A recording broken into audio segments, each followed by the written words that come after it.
Morelos. Estaba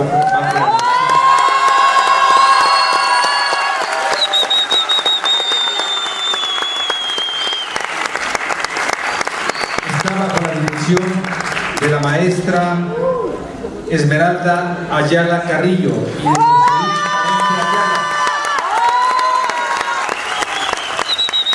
como ustedes pueden ver, en el escenario están llevando a cabo la colocación de todos los instrumentos que van a utilizar, y esta es una academia que tiene 20 años de impartir clases de danza polinesia en la ciudad de Cuernavaca, Morelos precisamente.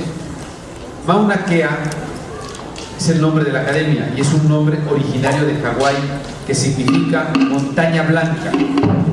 La academia cuenta con 8 premios en diferentes concursos en el país, trabaja con música en vivo y son unos apasionados de la preservación y difusión de la cultura polinesia en México. El grupo juvenil profesional ha participado en diferentes eventos y concursos. Su eslogan es pasión por el arte. Pasión por el arte es una frase que muy rápido, se dice muy rápido, pero yo creo que lo debíamos utilizar muchos en nuestra vida, ¿no? Pasión por lo que hacemos, o sea, ponerle ganas a todo lo que se hace, muchísimas ganas. Entonces está bonito, pasión por el arte. Abrieron sus puertas al público en 1995.